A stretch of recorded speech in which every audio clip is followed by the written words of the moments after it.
Radio Kivu 1, vous êtes les mieux informés à la une ce journal. Plus ou moins 2 morts et 17 blessés, c'est le bilan d'un accident survenu hier à Goma quand un camion fou qui revenait du cimetière a raté la pente au niveau du rond-point Rutshuru jusque Joli Hôtel. La cause de cet accident serait entre autres le mauvais état du camion et le manque de suivisme ces derniers temps à Goma après les enterrements. Toujours à la une, la rentrée parlementaire s'ouvre ce mercredi 30 septembre 2015 à l'Assemblée provinciale du Nord Kivu. Le cas de député frondeur pourra peser ou pas dans le discours du président de l'Assemblée provinciale du Nord Kivu, car désormais, à part l'honorable Abdoul Pilipili du PDC qui a ouvertement dit quitter la majorité présidentielle, 6 autres députés de l'opposition du Nord Kivu se seraient alliés aux frondeurs. Autre titre, le procès de Jean-Pierre Bemba a repris à la CPI. L'ancien vice-président de la RDC est poursuivi pour les crimes de ses troupes en République centrafricaine. Pour le procureur de la CPI, Fatou Bensouda, Jean-Pierre Bemba a également tenté de soudoyer certains témoins ainsi commis des atteintes à l'administration de la justice. J'espère qu'il va répondre aux attentes légitimes de toutes les victimes de crimes atroces qui viennent témoigner devant cette cour. Stéphanie Mwamba, effectivement, elle est là, représenter le 7h.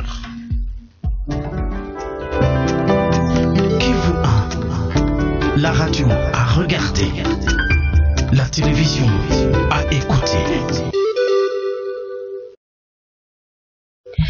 Bonjour Magloire Paluku, bonjour à tous. Un camion qui revenait hier du cimetière a tué plus ou moins de personnes à cause de son état vétuste, mais également à cause d'une mode de manque du respect qui caractérise les convois qui accompagnent les morts au cimetière.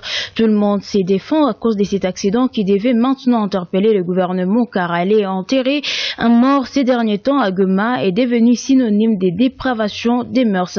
Sonia Nakasi pour les reportages. À partir du rond-point Rutshuru, un camion fou a percuté un motard mort sur les champs. Ce camion jetait ses propres passagers qui revenaient de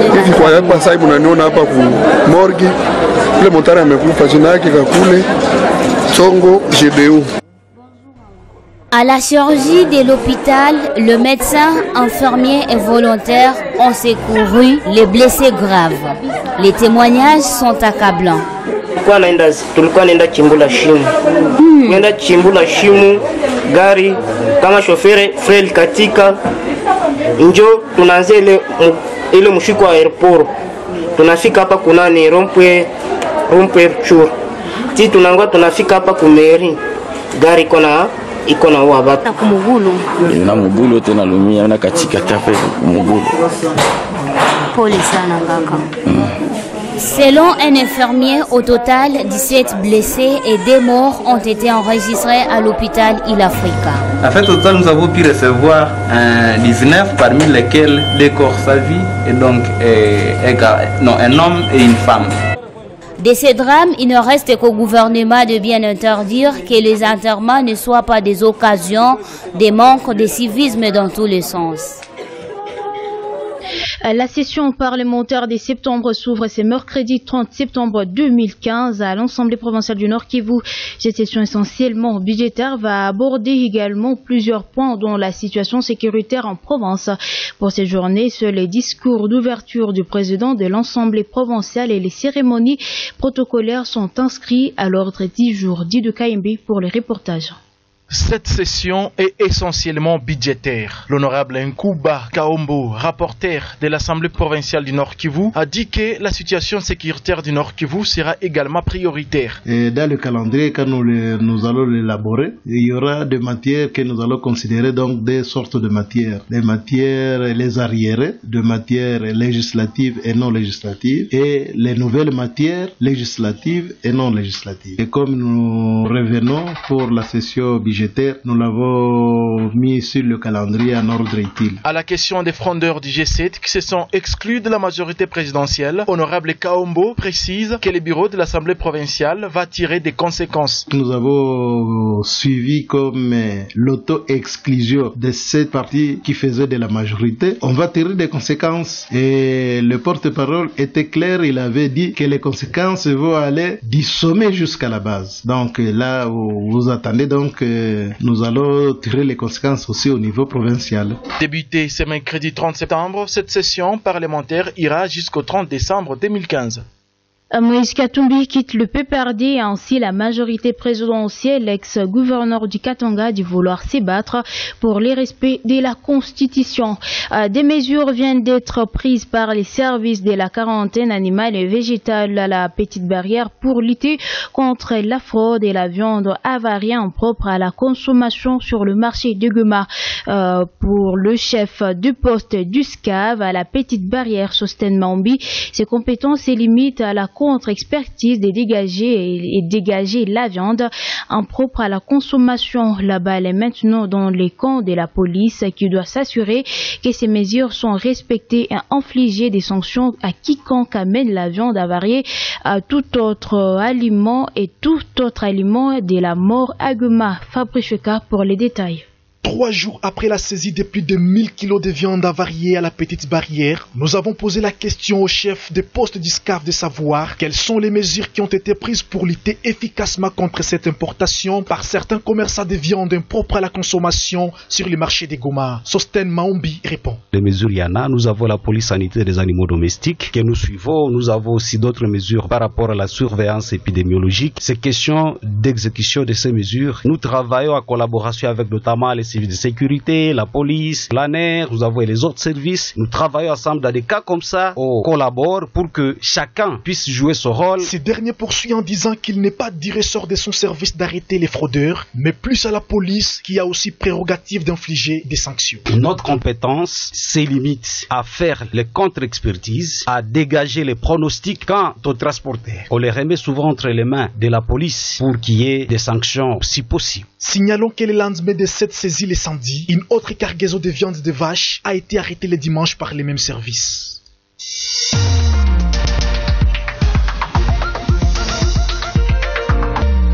Il est 7h08 à Goma, 1h de moins dans la capitale congolaise. Le vice-ministre des télécommunications et nouvelles technologies de l'information et de la communication est arrivé à Goma hier. Enoch Roubé Rangabo Sebineza dû venir à Goma pour 2 jours après Lubumbashi, Bukavu et avant Kisangani pour contrôler les services provinciaux de son ministère afin de chercher des solutions pour l'avenir.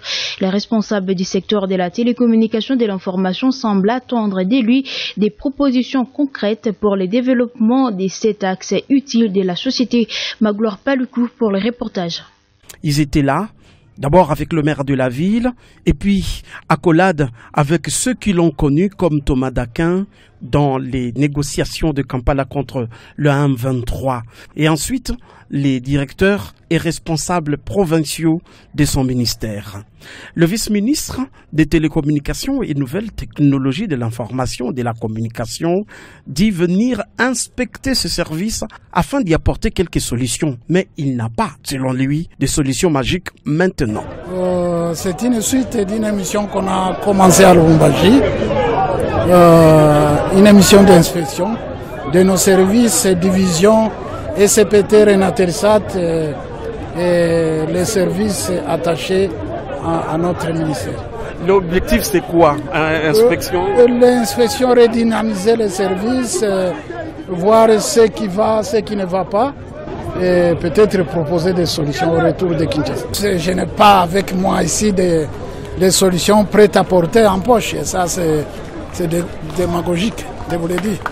Tout le secteur est concerné par cette visite importante, radio, télévision et autres affiliés dans la communication ici en province pour projeter un avenir radieux dans ce secteur très compliqué et parfois parents pauvres. Jean-Pierre Bemba avec ses co-accusés ont été chargés hier par le procureur de la CPI, Fatou Bensouda, a accusé l'ancien vice-président de la RDC aux arrêts depuis 7 ans d'avoir tenté de manipuler les témoins et cette action visait à nuire au bon déroulement de la justice. Au-delà des crimes de guerre et crimes contre l'humanité, les procureurs de la CPI ajoutent des atteintes à l'administration de la justice en soudoyant les témoins. Nous vous proposons d'écouter cet extrait. J'espère qu'il va répondre aux attentes légitimes de toutes les victimes de crimes atroces qui viennent témoigner devant cette cour, en particulier que leur cause soit examinée équitablement dans le cadre de procédures irréprochables. J'espère également que ce procès va permettre de dissuader les personnes qui seraient tentées de se livrer à de telles manigances dans le cadre des procès à venir et qu'il permettra ainsi de rendre justice aux victimes grâce à une administration efficace et sans entrave de la justice. Compte tenu de nos obligations en vertu du statut de Rome, mon bureau a opté pour une action mesurée et prudente afin de recueillir des éléments de preuve en vue de présenter cette affaire devant la Cour.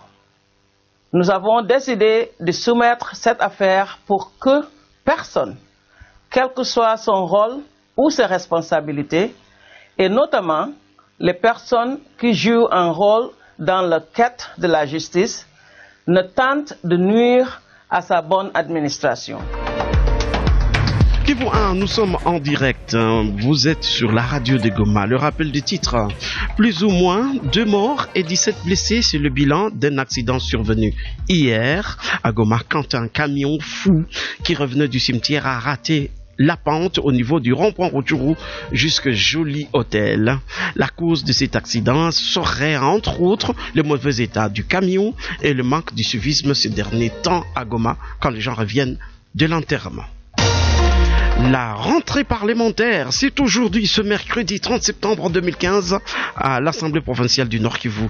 Le cas des députés frondeurs pourra peser ou pas dans le discours du président de l'Assemblée provinciale, car désormais, à part l'honorable Abdoul Pilipili du PDC, qui a ouvertement dit quitter la majorité présidentielle, 6 autres députés de l'opposition du Nord Kivu se seraient alliés aux frondeurs du G7. Le procès de Jean-Pierre Bemba a repris à la CPI. L'ancien vice-président de la RDC est poursuivi pour des crimes de ses troupes en République centrafricaine. Pour le procureur de la CPI, Fatou Bensouda, Jean-Pierre Bemba a tenté de soudoyer certains témoins et a ainsi commis des atteintes à l'administration de la justice.